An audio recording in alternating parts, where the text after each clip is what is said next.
എല്ലാവർക്കും നമ്മുടെ ചാനലിലേക്ക് സ്വാഗതം. ഇന്ന് നമ്മളൊരു പൊതിച്ചോറാണ് ചെയ്യുന്നത്. ഒത്തിരി നല്ല മെമ്മറീസൊക്കെ ഉള്ള നല്ലൊരു പൊതിച്ചോറ്. ആരെങ്കിലും നമ്മുടെ ചാനലിലേക്ക് ആദ്യമായിട്ട് വന്നിട്ടുണ്ടെങ്കിൽ ഒന്ന് ചാനൽ സബ്സ്ക്രൈബ് ചെയ്യാനും മറക്കരുത് കേട്ടോ. അപ്പോൾ പൊതിച്ചോറിലേക്ക് ഞാൻ ആദ്യം തന്നെ തയ്യാറാക്കുന്നത് ഒരു മെഴുക്ക് വരട്ടിയാണ്. അപ്പോൾ ഞാനിവിടെ ചെയ്യുന്നത് ബീൻസ് മെഴുക്ക് വരട്ടിയാണ്. ഇതിൻ്റെ റെസിപ്പി ഓൾറെഡി ഞാൻ ചെയ്തിട്ടുണ്ട്, അതുകൊണ്ട് ഇതിലേക്ക് ഡീറ്റെയിൽ ആയിട്ടൊന്നും കാണിക്കുന്നില്ല. അപ്പോൾ ഇതിലേക്ക് ഞാൻ എടുത്തിരിക്കുന്നത് ഒരു 1/4 കിലോളം ബീൻസ് എടുത്തിട്ടുണ്ട്, പിന്നെ ഒരു സവാള, ഒരു 5-6 പച്ചമുളക്, കുറച്ച് കറിവേപ്പില എടുത്തിട്ടുണ്ട്. അപ്പോൾ ഇത് നന്നായി കഴുകി വൃത്തിയാക്കി കട്ട് ചെയ്ത് വെച്ചിരിക്കുന്നതാണ്. അപ്പോൾ പാൻ ചൂടായി വന്നപ്പോഴത്തേക്കും അതിലേക്ക് കുറച്ച് വെളിച്ചെണ്ണ ഒഴിക്കുന്നുണ്ട്. എണ്ണ ചൂടായി വരുമ്പോൾ അതിലേക്ക് കുറച്ച് കടുകിട്ടൊന്നും പൊട്ടിച്ചെടുക്കാം. എന്നതിന് ശേഷം നമുക്ക് വേപ്പിലയും സവാളയും ഒന്ന് ചേർത്ത് കൊടുക്കാം. അപ്പോൾ സവാളയും പച്ചമുളകും എല്ലാം ചേർത്ത് കൊടുത്തിട്ട് നമുക്കിതൊന്ന് വഴറ്റി കൊടുക്കാം. ഇതിലേക്ക് നമുക്ക് കുറച്ച് ഉപ്പിട്ട് കൊടുക്കാം, പിന്നെ ഒരു 1/4 ടീസ്പൂണോളം മഞ്ഞൾപ്പൊടി. ഈ സവാളയൊക്കെ ജസ്റ്റ് ഒന്ന് നന്നായിട്ട് വഴന്ന് വരണം. എന്നതിന് ശേഷം നമുക്കതിലേക്ക് നമ്മൾ വാഷ് ചെയ്ത് വെച്ചിരിക്കുന്ന കട്ട് ചെയ്ത് വെച്ചിരിക്കുന്ന നമ്മുടെ ബീൻസ് കഷ്ണങ്ങൾ ചേർത്ത് കൊടുക്കാം. എന്നതിന് ശേഷം ഒന്ന് ഇളക്കിയിട്ട് കൊടുക്കാം. അതിലേക്ക് ഒരു 1/4 കപ്പ് പച്ചവെള്ളം ചേർത്തിട്ട് നമുക്കിതൊന്ന് അടച്ചു വെച്ചിട്ട് വേവിച്ചെടുക്കാം. അപ്പോൾ ഇത് വെന്ത് വരുന്ന സമയം കൊണ്ട് നമുക്ക് ചമ്മന്തി തയ്യാറാക്കാം. അതിന് വേണ്ടിയിട്ട് ഞാൻ മിക്സിയുടെ ചെറിയ ജാറിലേക്ക് ഒരു 4 ചെറിയുള്ളി, 2 നല്ല എരിവുള്ള പച്ചമുളക്, കുറച്ച് കറിവേപ്പില ചേർത്ത് കൊടുത്തിട്ടുണ്ട്. ഞാനിപ്പോൾ മാങ്ങാ ചമ്മന്തിയാണ് തയ്യാറാക്കുന്നത്, അതുകൊണ്ട് തന്നെ ഒരു മാങ്ങയുടെ പകുതി കഷ്ണം ഇതിനകത്തേക്ക് ചേർത്ത് കൊടുത്തിട്ടുണ്ട്. കുറച്ച് ഉപ്പും ചേർത്തിട്ടുണ്ട്. ഇനി നമുക്കിതൊന്ന് മിക്സിയിലൊന്ന് നന്നായിട്ട് അരച്ചെടുക്കാം. ഇത് നന്നായിട്ട് അരച്ചെടുത്തതിന് ശേഷമാണ് നമ്മൾ ഇതിലേക്ക് തേങ്ങ ചേർത്ത് അരയ്ക്കുന്നത് കേട്ടോ, അല്ലെങ്കിൽ ചിലപ്പോൾ മാങ്ങ അരഞ്ഞ് കിട്ടാൻ ചാൻസ് ഇല്ല. അപ്പോൾ ഇതൊന്ന് അരച്ചെടുത്തിട്ട് കൊണ്ടുവരാം. അപ്പോൾ നമ്മുടെ മാങ്ങയൊക്കെ ഇവിടെ നന്നായി അരഞ്ഞ് കിട്ടിയിട്ടുണ്ട്. ഇനി ഇതിലേക്ക് ഒരു കൈപ്പിടി തേങ്ങ ചേർത്തിട്ടൊന്ന് അരച്ചെടുക്കാം. അപ്പോൾ അത് ആ തേങ്ങയും കൂടി ചേർത്തിട്ട് നമ്മുടെ മാങ്ങാ ചമ്മന്തി ഇവിടെ റെഡിയായി കിട്ടിയിട്ടുണ്ട്. ഞാൻ വേറൊരു പാത്രത്തിലേക്ക് മാറ്റുകയാണ്. അപ്പോൾ ഇത് നമുക്ക് മാറ്റി വയ്ക്കാം. അപ്പോഴത്തേക്കും നമ്മുടെ ബീൻസൊക്കെ ഇവിടെ ഒന്ന് റെഡിയായി വന്നിട്ടുണ്ട്. അപ്പോൾ നമുക്കിതൊന്ന് തുറന്ന് നോക്കാം. ഇതിലെ വെള്ളമൊക്കെ വറ്റി നന്നായി മെഴുക്ക് വരട്ടിയായി കിട്ടിയിട്ടുണ്ട്.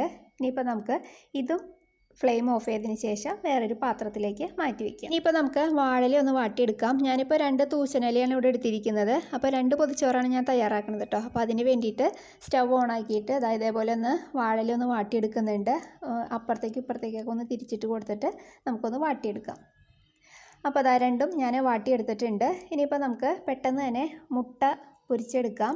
അപ്പോൾ അതിന് വേണ്ടിയിട്ട് ഞാനിവിടെ ഒരു പാത്രത്തിലേക്ക് ഒരു 4 ചെറിയുള്ളി, 2 പച്ചമുളക്, കുറച്ച് കറിവേപ്പില ഒന്ന് ചെറുതായി അരിഞ്ഞിട്ട് കൊടുത്തിട്ടുണ്ട്. ഇതിലേക്ക് ഞാൻ ഒരു 2 മുട്ട കൂടി ചേർക്കുന്നുണ്ട്. എന്നതിന് ശേഷം ഇതിലേക്ക് കുറച്ച് ഉപ്പും കൂടി ചേർത്തിട്ട് നമുക്കിതൊന്ന് മിക്സ് ചെയ്തെടുക്കാം.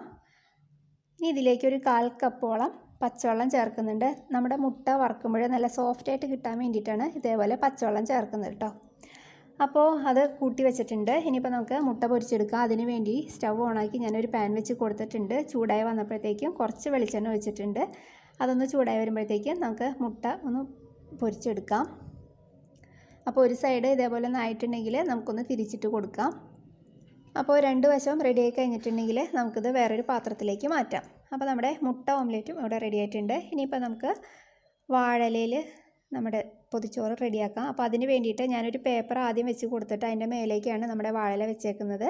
അതിലേക്ക് നമുക്ക് എത്രയാണോ ചോറ് അത്ര ചോറ് വെച്ച് കൊടുത്തിട്ടുണ്ട്. അതിൻ്റെ മേലേക്ക് നമ്മൾ തയ്യാറാക്കി വെച്ചിരിക്കുന്ന ചമ്മന്തിയുടെ കുറച്ച് ഭാഗം വെച്ച് കൊടുത്തിട്ടുണ്ട്. ഇനി നമുക്ക് മെഴുക്ക് വരട്ടി വയ്ക്കാം, ബീൻസ് മെഴുക്ക് വരട്ടി. ഇനി നമ്മൾ വറുത്ത് വെച്ചിരിക്കുന്ന നമ്മുടെ മുട്ട വെച്ച് കൊടുക്കാം. പിന്നെ ഇതിലേക്ക് നമ്മൾ കഴിഞ്ഞ ദിവസം തയ്യാറാക്കിയ മാങ്ങാച്ചാറുണ്ടല്ലോ, അത് കുറച്ച് വെച്ച് കൊടുക്കുന്നുണ്ട്. അപ്പോൾ നിങ്ങളുടെ കയ്യിൽ ഏതച്ചാറാണോ ഉള്ളത് അത് വെച്ച് കൊടുക്കാം. ഇനി ഇതിലേക്ക് ഞാൻ കാണിക്കാത്തതായിട്ട് മീൻ വറുത്തതാണ്, നത്തോലി വറുത്തത്.